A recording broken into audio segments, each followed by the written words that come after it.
नगरी है जो अभय वरदान देती है एवं सभी ओर हर का दर्शन कराने वाली हरम्यादा नाम नर्मदा को हम नीचे बैठो फटाफट करते हैं।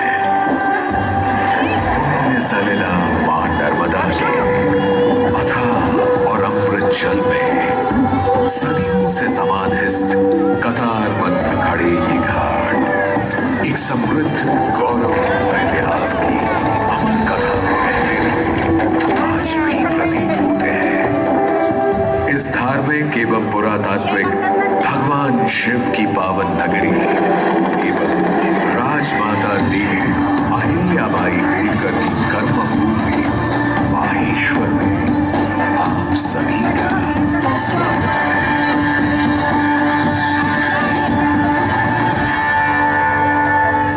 महेश्वर, जिसका इतिहास भारतीय पुरातत्वविद स्वर्गीय वाकणकर जी और उनके दल के शोध अनुसार हड़प्पा संस्कृति से भी प्राचीन होने की संभावना को व्यक्त करता है, वहीं पौराणिक काल में रचित वेदों, पुराणों और उपनिषदों इत्यादि में इसका वर्णन माहिष्मति के नाम से किया गया है। इस नगर का उल्लेख रामायण और महाभारत जैसे धार्मिक ग्रंथों में भी मिलता है। ऐसी मान्यता है कि त्रेता युग में माहिष्मति है वंश के चक्रवर्ती सम्राट कार्तवीर्य अर्जुन की राजधानी थी। 1000 भुजाओं के साथ जन्म लेने वाले कार्तवीर्य अर्जुन को सहस्रार्जुन के नाम से भी जाना जाता है, जो आगे चलकर एक महान चक्रवर्ती सम्राट बने और उन्होंने महेश्वर या कहें उस समय की माहिष्मति को बनाया और बसाया। इसी नगरी में सहस्रधारा स्थान पर 7 कुंड विद्यमान है, जहां सहस्रार्जुन भगवान दत्तात्रेय की उपासना किया करते थे, जिससे उन्हें अनेक दिव्य शक्तियां प्राप्त हुई। एक प्रचलित कथा के अनुसार एक बार सहस्रार्जुन ने अपनी सहस्र भुजाओं के बल से मां नर्मदा के वेग को दोनों ओर से रोक दिया, जिस कारण उसका रेतीला तल दिखाई देने लगा। तदोपरांत गगन में बात पूछते अपने पुष्पक विमान में विराजित लंकाधिपति रावण ने जब यह रेतीला तल देखा तो उन्हें अपने आराध्य भगवान शिव की प्रार्थना करने हेतु यह एक उपयुक्त स्थान लगा। तत्पश्चात ही रावण पहुंचे और वहीं रेत से एक शिवलिंग का निर्माण कर घोर तपस्या में लीन हो गए। वहीं दूसरी ओर जब सहस्रार्जुन ने मां नर्मदा के तीर तो जल के तेज प्रवाह से रावण के साथ साथ उन द्वारा बनाया गया शिवलिंग क्रोधित रावण ने इस दुस्साहस करने वाले सहस्रार्जुन का पता लगाया और कहा, हे अधर्मी, हे अज्ञानी, तुमने रावण की पूजा में विघ्न डालने का दुस्साहस किया है। तुम्हें इसका दंड अवश्य ही मिलेगा। तुम्हारे वध के पश्चात ही अब मेरा ये क्रोध शांत होगा। मैं महादेव का परम भक्त लंकाधिपति रावण तुम्हें युद्ध के लिए ललकारता हूँ।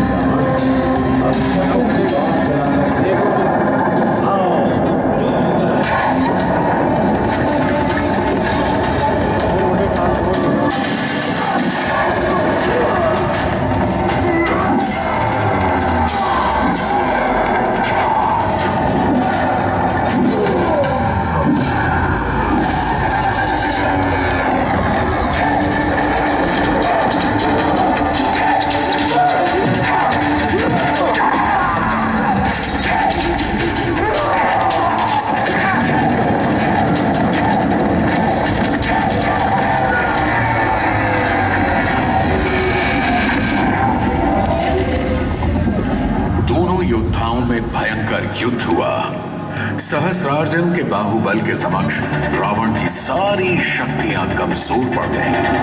अंततः युद्ध में सहस्रार्जुन विजयी हुए।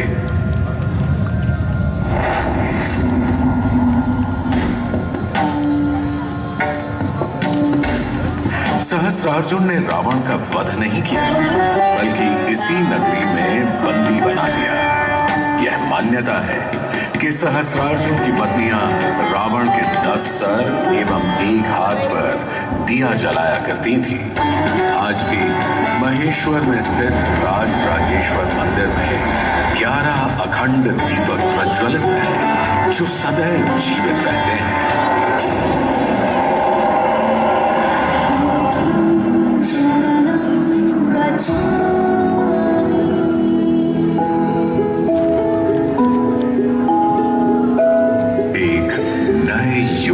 सूर्योदय हुआ, एक ऐसा युग जिसमें एक युवराज ने एक आध्यात्मिक यात्रा कर भिक्षु बनने का सफर तय किया।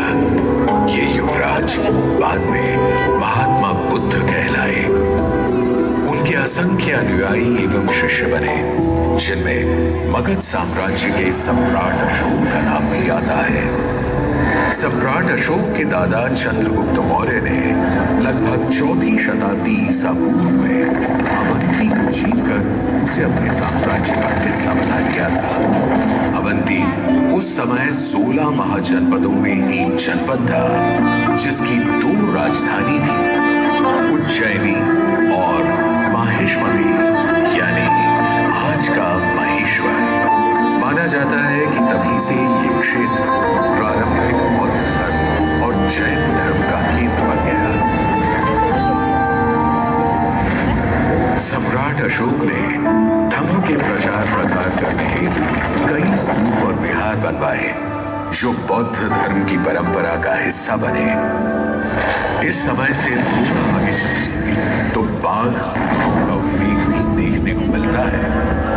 महेश्वती के महाराजा सुबंधु द्वारा 416-17 ईस्वी का एक ताम्रपत्र शिलालेख, जिसे आधुनिक महेश्वर के रूप में पहचाना जाता है, इस विहार के लिए अनुदान की बात करता है। ऐसा भी मानना है कि 10वीं ईस्वी तक बौद्ध धर्म के पतन के साथ गुफाओं को संभवतः त्याग दिया गया था और बाद में ये गुफाएं इस क्षेत्र के बाघों का निवास स्थान बन गई, इसीलिए इन्हें बाघ नाम मिला।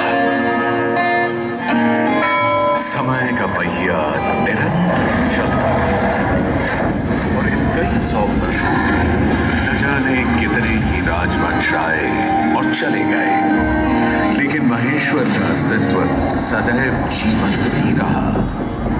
कई सदियों बाद महेश्वर एक बार फिर गौरवान्वित हुआ, जब सन 1767 में राजमाता देवी अहिल्याबाई होलकर ने इसे अपनी राजधानी बनाया। सादगीपूर्ण जीवन का प्रतीक माने जाने वाली देवी अहिल्याबाई ने शाही सिंहासन पर ना बैठ राजगद्दी से अपना शासन चलाया। उनका जीवन बड़ा अनुशासन प्रिय था। वे योग, ध्यान, पूजन, राज दरबार के कार्य निश्चित समय पर संपादित करती थी। अपनी प्रजा के उद्धार के लिए लोकमाता देवी अहिल्याबाई होलकर ने शंकर अजने वरुण यानी श्री शंकर के आदेशानुसार की शाही मोहर के साथ ही अपना प्रशासन किया। लोकमाता देवी अहिल्याबाई होलकर ने सबसे पहले इस पवित्र मां नर्मदा के तट पर एक भव्य किले का निर्माण कराया, जिसे अहिल्या महल या कहें महेश्वर का किला के नाम से भी जाना जाता है। प्राचीन भारतीय निर्माण कला, युद्ध कौशल और रक्षा नीति का एक उत्तम उदाहरण ये किला लगभग 2 वर्ग किलोमीटर के क्षेत्र में फैला हुआ है। इस किले के वर्तमान स्वरूप में छोटे बड़े 5 मुख्य द्वार, बड़े दरवाजों पर द्वारपालों के कक्ष, नियमित अंतराल पर 20 विशाल बुर्ज शामिल हैं। अहिल्या द्वार से सीधे एक सड़क अहिल्या महल की ओर जाती है। जिसे राजवाड़ा कहा जाता है। महल के भीतर ही लोक माता अहिल्याबाई होलकर का प्रार्थना कक्ष भी स्थित है, जिसे देव पूजा के नाम से जाना जाता है। देवी अहिल्याबाई का जीवन भक्ति भाव से परिपूर्ण था। वे प्रतिदिन शिवलिंगार्चन करती थी। आज भी राजवाड़ा में पार्थिव शिवलिंग पूजन किया जाता है।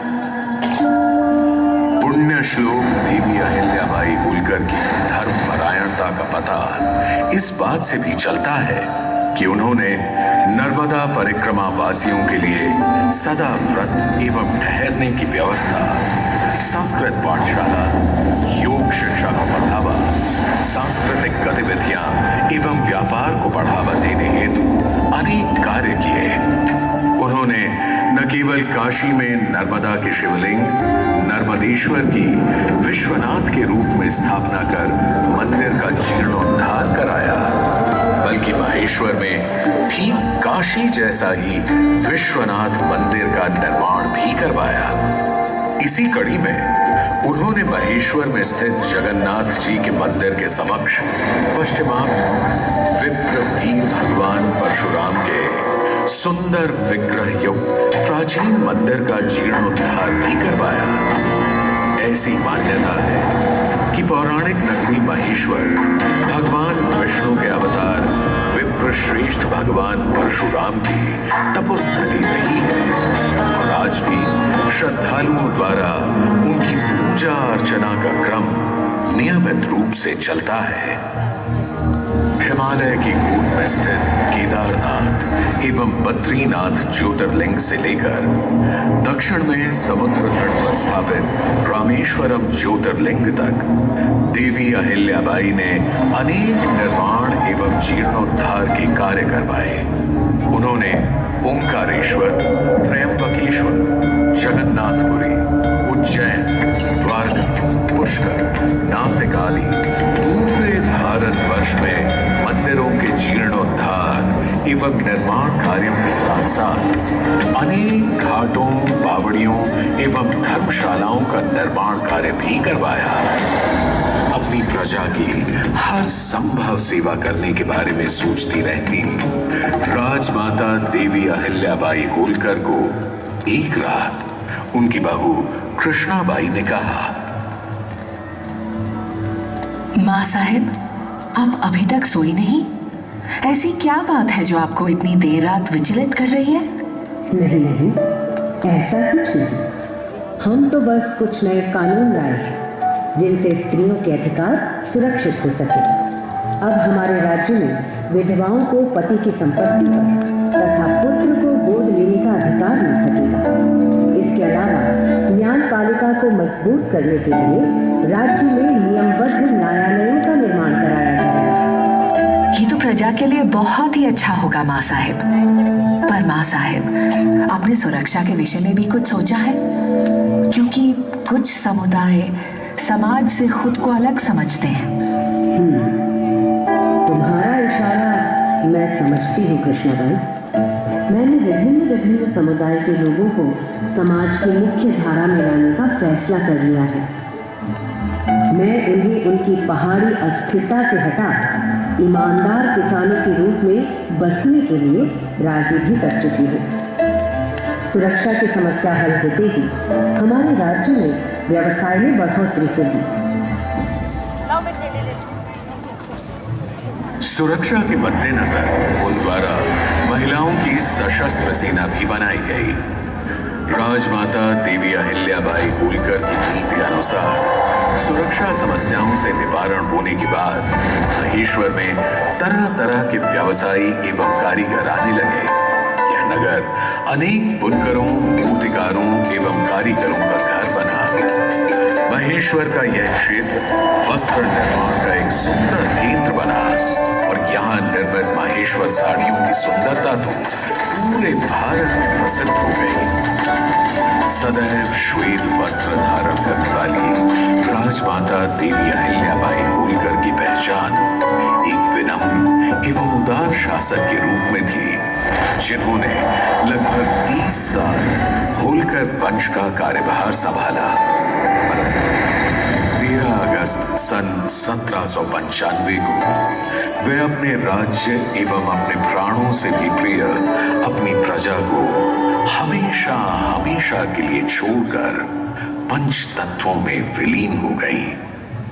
होलकर राज्य में दरबारी पंडित खुशहाली राम ने पुण्य श्लोक देवी अहिल्याबाई होलकर के गुणों का वर्णन करते हुए अहल्या कामधेनु नामक ग्रंथ भी लिखा, जो देवी अहिल्या कामधेनु के नाम से प्रसिद्ध है।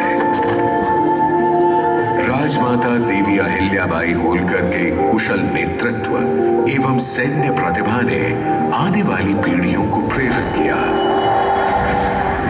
19वीं शताब्दी के शुरुआती दौर में होलकर राजवंश से ही महाराजा यशवंतराव होलकर ने ब्रितानी हुकूमत के खिलाफ जंग छेड़ दी। उन्होंने भारतवर्ष के सत्ताधारी राजाओं को एकजुट कर अंग्रेजों को भारतीय सरजमीन से खदेड़ना शुरू कर दिया। महाराजा यशवंतराव होलकर की बहादुरी और सटीक युद्ध रणनीतियों से भयभीत हो अंग्रेजी अफसर चार्ल्स मेटकाफ ने भी ब्रितानी हुकूमत को दिए अपने एक पत्र में लिखा, I'm compelled to feel that we are disgraced and Holkar is the prevailing power in Hindustan.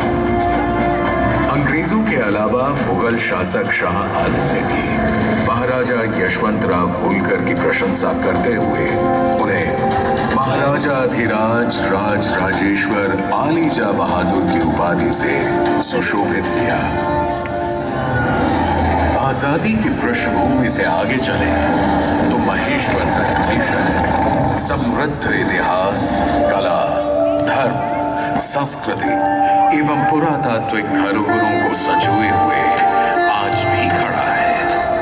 अपने धार्मिक महत्व के कारण ये शहर काशी के ही समान भगवान शिव की नगरी है, इसलिए इसे गुप्त काशी भी कहते हैं। प्राचीन माहेश्वरी और भगवान शिव से जुड़ी एक किंवदंती आज भी सुनने को मिलती है।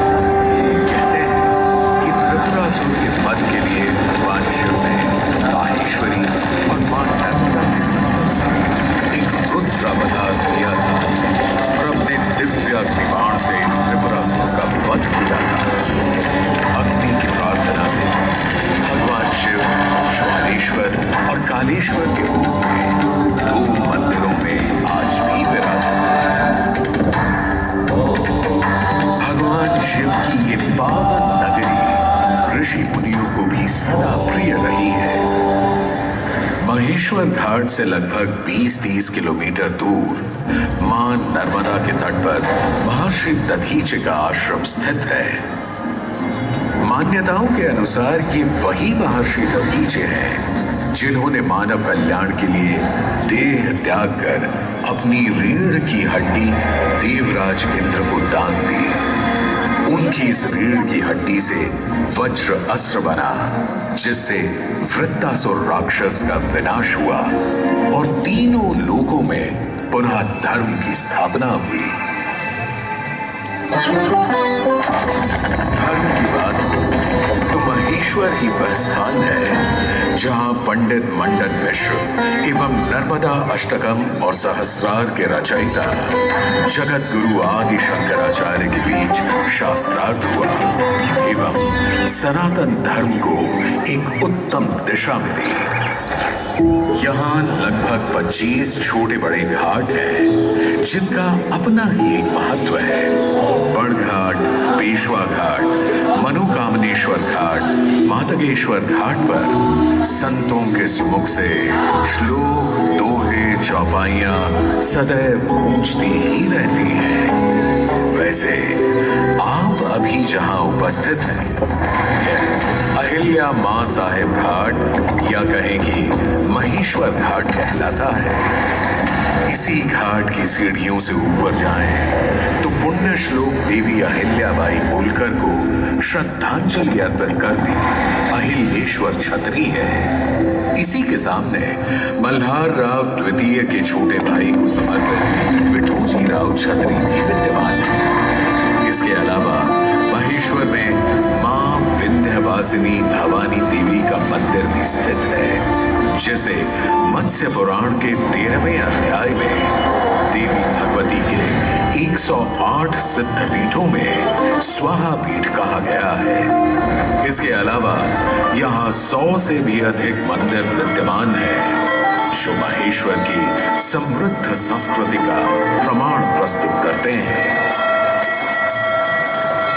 महेश्वर तीर्थ यात्रियों और पर्यटकों दोनों को अपनी ओर आकर्षित करता है। उसकी एक वजह यहाँ मनाए जाने वाले तीज त्योहार उत्सव पर्व हैं, जिनमें शिवरात्रि स्नान, 3 दिवसीय निमाड़ उत्सव, लोक पर्व गणगौर, नर्मदा जयंती आदि बड़ी धूमधाम से मनाए जाते हैं। श्रावण माह के अंतिम सोमवार यहाँ नगर में भगवान काशी विश्वनाथ की शाही सवारी निकलती है, जिससे कि पूरा महेश्वर भगवान शिव के रंग में रंग जाता है।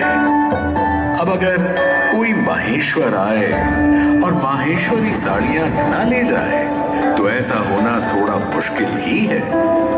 माहेश्वरी साड़ियों के निर्माण की वर्तमान व्यवस्था भी अहिल्याबाई की दूरदर्शिता का ही परिणाम है, लेकिन कुछ दशक पहले कम आय के कारण कारीगर इस कला को छोड़कर अन्य रोजगार अपनाने लगे थे। सन 1970 में हालात इतने खराब हो चुके थे कि यहाँ केवल 300 बुनकर ही रह गए। कुछ समय बाद लगभग सन 1978 में होलकर वंश के वंशज हिज हाइनेस महाराज कुमार शिवाजी राव होलकर और उनकी धर्मपत्नी शालिनी देवी होलकर ने इस कला को जीवित रखने हेतु एक नॉन प्रॉफिट सोसाइटी का निर्माण किया, जिसका नाम रेवा रखा गया। कर्नाटक, गुजरात, हैदराबाद और मालवा या कहें पूरे भारतवर्ष से कारीगरों को महेश्वर में सुविधाएं देकर स्थापित किया गया। आज इस कला को संजोए हुए लगभग 3000 बुनकर सक्रिय हैं। यह सोसाइटी कारीगरों को उनके काम के लिए एक आउटलेट प्रदान करती है और माहेश्वरी साड़ी प्रेमियों के लिए इन खूबसूरत साड़ियों को खरीदने का एक माध्यम मुहैया कराती है। नर्मदा अर्थात ना मरने वाली, चट्टानों का सीना चीरकर पहाड़ों से संघर्ष करते हुए अमरकंटक से खंबात की खाड़ी तक की लंबी यात्रा कर मां नर्मदा करोड़ों लोगों के जीवन यापन का आधार बनी। उनके संघर्ष से जो रव उत्पन्न हुआ, उसी कारण मां नर्मदा का नाम रेवा पड़ा। महेश्वर के घाट पर बैठकर मां रेवा की कल कल धारा से बात करते हुए आप ये जान सकते हैं कि अहिल्या जैसी रेवा और रेवा जैसी अहिल्या अनवरत संघर्ष झेल कर भी विश्व कल्याण के अपने उद्देश्य को कभी नहीं भूलती और अपना आशीर्वाद सदैव बनाए रखती है।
Kal kal